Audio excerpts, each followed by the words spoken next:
Hello everyone, I am doctor Nivedita और आज हम बात करेंगे प्रेगनेंसी और डेंटल प्रॉब्लम्स। प्रेगनेंसी में क्या क्या प्रॉब्लम्स हैं जो लेडीज़ फेस करती हैं। तो आपने देखा होगा कि प्रेगनेंसी में लेडीज़ के गम्स में यानी कि जिंजीवा में ब्लीडिंग शुरू हो जाती है, स्वेलिंग शुरू हो जाती है, दांतों में कीड़ा लगना ज़्यादा शुरू हो जाता है। बहुत सारी लेडीज़ ड्राई माउथ की कंप्लेन करती हैं, अल्सर्स होते हैं, डेंटल इरोजन्स होती हैं। तो ये सब प्रॉब्लम्स क्यों होती हैं, आज ये जानते हैं। बेसिकली जब एक लेडी प्रेग्नेंट होती है तो उसकी बॉडी में बहुत सारे हार्मोनल चेंजेस होते हैं। उसमें से एस्ट्रोजन और प्रोजेस्टेरोन दो हार्मोन हैं जो प्रेगनेंसी में इंक्रीज़ हो जाते हैं। तो ये दोनों हार्मोन्स जो हैं हमारे गम्स की सेंसिटिविटी को इंक्रीज़ कर देते हैं। इससे क्या होता है, जब अगर हमारे मसूड़ों में प्लाक है, कैलकुलस है या खाना फंसा हुआ है, तो जो गम्स हैं वो ज़्यादा सेंसिटिविटी होने की वजह से ज़्यादा इरिटेट होते हैं और ज़्यादा गम डिजीज़ेस होना शुरू हो जाती हैं। तो प्रेगनेंसी में क्या क्या गम डिजीज़ेस देखी गई हैं। सबसे पहले आपके मसूड़े यानी कि आपके गम्स लाल हो जाएंगे, उनकी स्वेलिंग हो जाएगी और उनसे ब्लीडिंग होना स्टार्ट हो जाएगी। उसके अलावा बहुत सारी प्रेग्नेंट फीमेल्स में एपिलस देखा गया है। गम प्रॉब्लम्स प्रेगनेंसी में दूसरे महीने से स्टार्ट होके मैक्सिमम 8th मंथ तक जाती हैं। उसके बाद जब बेबी डिलीवर होता है most of the gum problems खुद ब खुद ठीक हो जाती हैं। इसके अलावा दांतों में कीड़ा लगना यानी कि दांतों में कैविटी होना ज़्यादा हो जाता है प्रेगनेंसी में। अब वो क्यों होता है? बेसिकली प्रेगनेंसी में हर लेडी को बहुत ज़्यादा क्रेविंग्स होती हैं।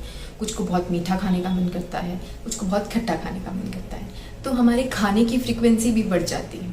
अब हर बार खाना खाने के बाद हम ब्रश नहीं करते हैं, माउथ रिंस नहीं करते हैं, उसकी वजह से ज़्यादा अमाउंट ऑफ शुगर हमारे मुंह में या खाना हमारे मुंह में डिपॉजिट रहता है, जो एक फैक्टर बनता है आगे जाके कीड़ा लगने का।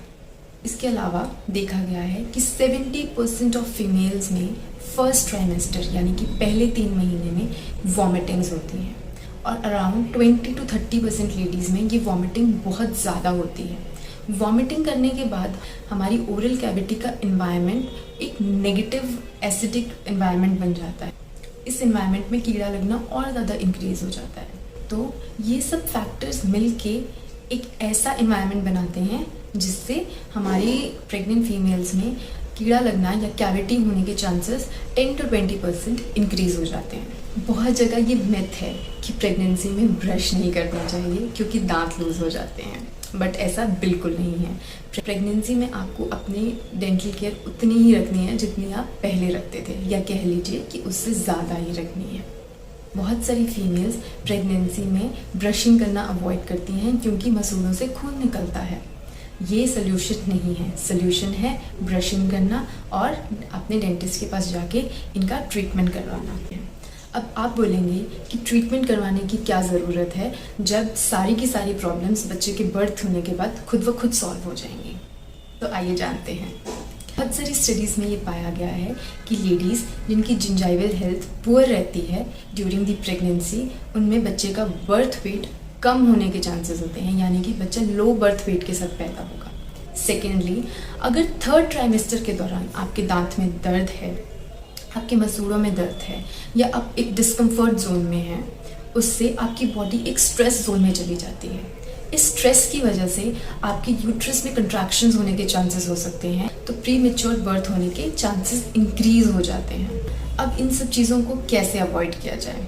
आप हेल्थ केयर घर पे, health care at home and professional care दोनों के कॉम्बिनेशन से एक अच्छा ओरल केयर मेंटेन कर सकते हैं। सबसे पहले रेगुलर डेंटल विजिट कीजिए। अगर आप प्रेग्नेंट हैं या प्रेगनेंसी प्लान कर रहे हैं तो पहले ही अपना डेंटल अपॉइंटमेंट लीजिए और कोई भी फैक्टर है जो आगे जाके आपको प्रॉब्लम क्रिएट कर सकता है उसका ट्रीटमेंट करवाइए।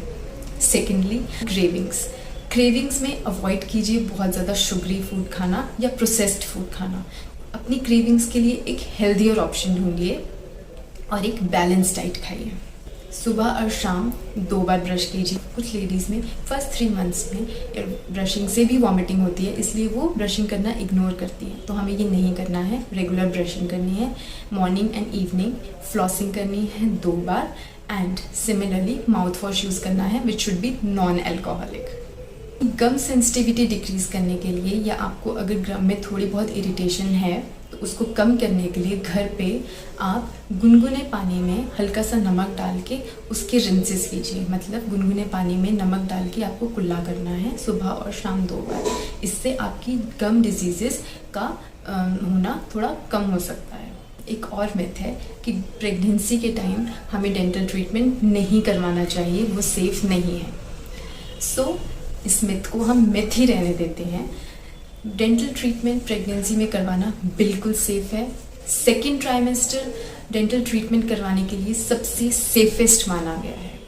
लेकिन अगर आपको कोई इमरजेंसी ट्रीटमेंट करवानी है, लाइक दांत में बहुत दर्द है, आपको उसमें फिलिंग करवानी है, RCT करवानी है, तो आप किसी भी टाइम करवा सकते हैं। फर्स्ट ट्राइमेस्टर, सेकेंड ट्राइमेस्टर और थर्ड ट्राइमेस्टर आप किसी भी टाइम पे अपना डेंटल ट्रीटमेंट करवा सकते हैं। बस आपको 2 बातों का ध्यान रखना है।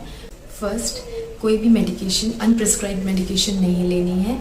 सेकंड, जब भी आप अपने डेंटिस्ट के पास जाएं तो अपनी प्रेगनेंसी का उसको ज़रूर मेंशन करें ताकि वो एडिक्वेट प्रिकॉशंस ले सके जो हमें प्रेगनेंसी में लेने चाहिए। लाइक हम कोई एक्सरे नहीं चाहते जब आप प्रेग्नेंट हो, या एक्सरे अगर बहुत इंपॉर्टेंट है तो प्रॉपर प्रिकॉशंस लेके लिया जाए। सेकेंडली, हम कोई ऐसा मटेरियल यूज़ नहीं करना चाहते जो आपके लिए प्रेगनेंसी में हार्मफुल रहे। एंड थर्ड, हम आपको कोई ऐसी मेडिकेशन प्रिस्क्राइब नहीं करना चाहते जो प्रेगनेंसी में नहीं करनी चाहिए। सो आप अपनी ओरल हेल्थ का ध्यान रखिए ताकि आप अपनी ओवरऑल हेल्थ का ध्यान रख सकें। ऐसी वीडियोस के लिए प्लीज़ लाइक कीजिए, शेयर कीजिए एंड सब्सक्राइब कीजिए।